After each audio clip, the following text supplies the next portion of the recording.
semua. Yang terhormat, Bapak dosen pengampu mata kuliah, Bapak Agung Pratama, SSI, MSI, dan serta teman-teman sekalian yang saya banggakan. Sebelum saya memulai presentasi saya, ada baiknya saya memperkenalkan diri saya.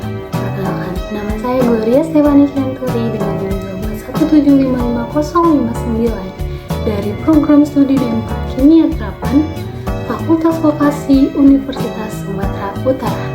Pada kesempatan kali ini, saya akan mempresentasikan hasil kajian kami yang berjudul pemanfaatan material hidroksiapatit dan grafena oksida dalam aplikasi biomedis untuk implan tulang.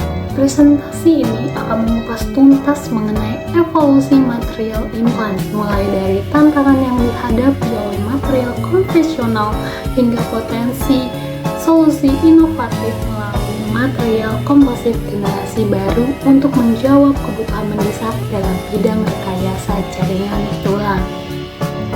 Mari kita mulai dari dasar permasalahan, yaitu latar belakang mengapa penelitian ini penting.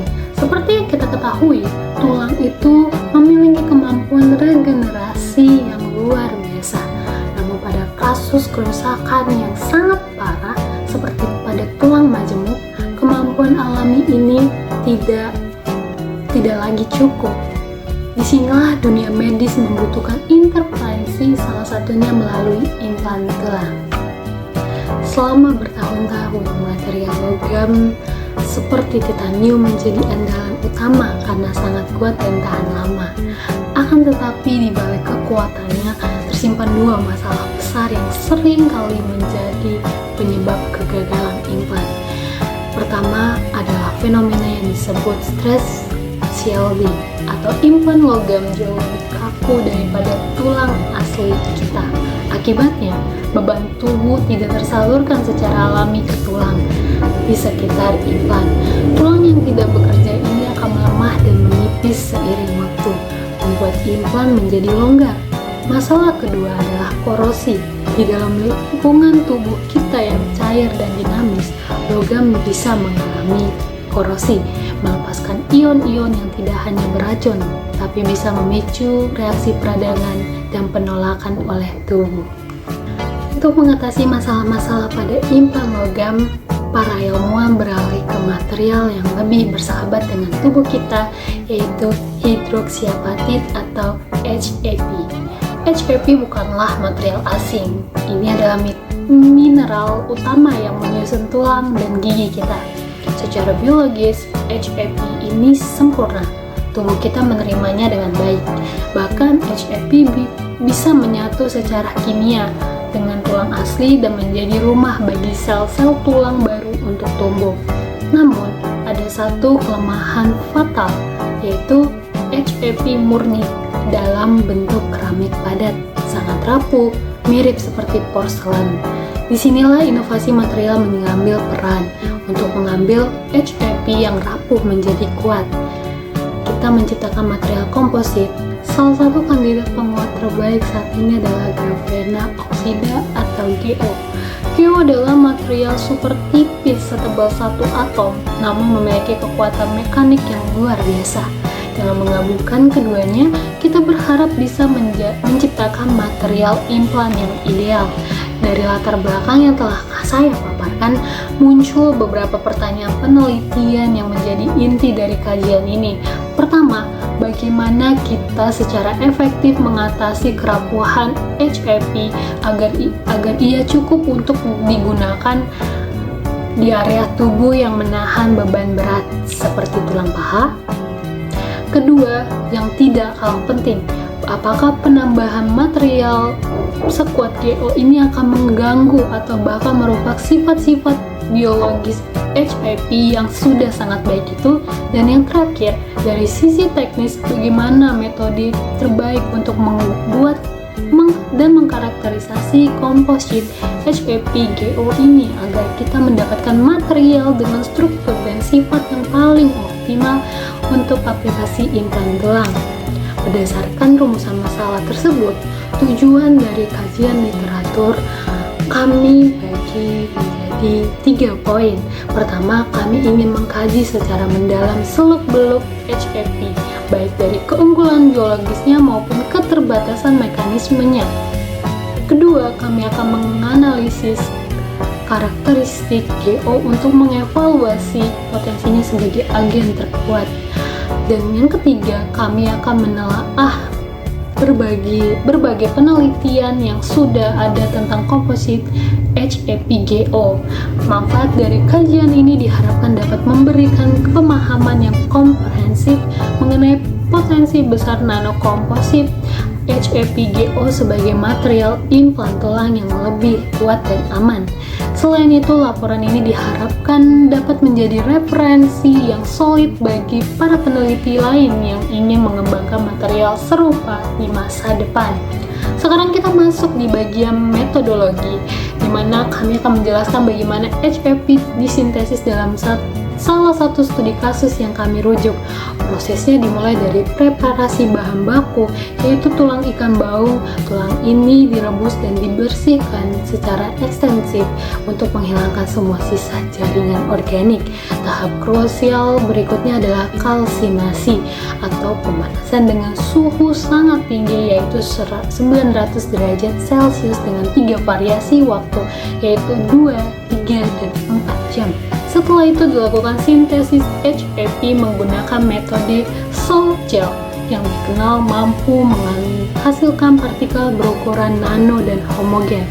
Terakhir, untuk mengetahui apakah proses sintesis berhasil dan bagaimana kualitas produknya, dilakukan karakterisasi menggunakan 2 instrumen utama, yaitu FTIR untuk mengidentifikasi gugus fungsi kimia dan XRD untuk menganalisis struktur kristalnya. Mari kita bedah hasil analisisnya. Pertama, dari spektroskopis FTIR, grafik ini pada dasarnya adalah sidik jari kimia dari sampel kita. Hasilnya menunjukkan adanya puncak-puncak serapan yang khas untuk gugus fosfat dan karbonat yang merupakan komponen utama penyusun HAP ini.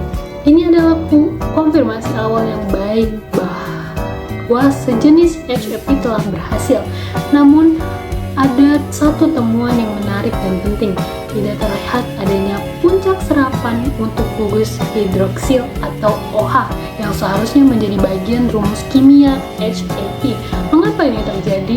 Dugaan terkuat adalah suhu kalsinasi yang sangat tinggi dikombinasikan dengan proses pengerusan menyebabkan sebagian struktur HAP dekomposisi dan kehilangan molekul air strukturalnya.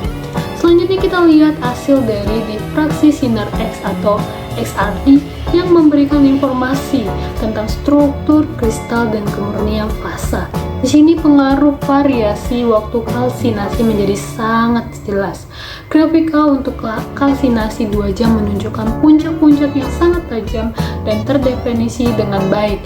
Ini adalah indikator struktur kristal yang sangat teratur, dan pada kondisi ini sampel mencapai tingkat kristalinitas tertinggi, yaitu 85,6%. Ini adalah kondisi optimum kita. Sekarang bagaimana dengan grafik B?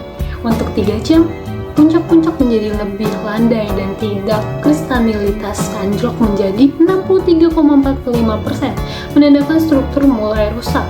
Lebih jauh lagi pada grafik C untuk 4 jam, analisis menunjukkan bahwa selain HAP, mulai terbentuk senyawa lain seperti kalsium pirofosfat.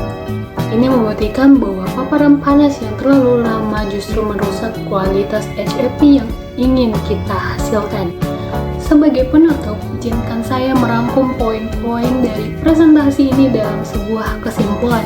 Jelas bahwa hidroksiapatit adalah material yang sangat unggul dari sisi biologis.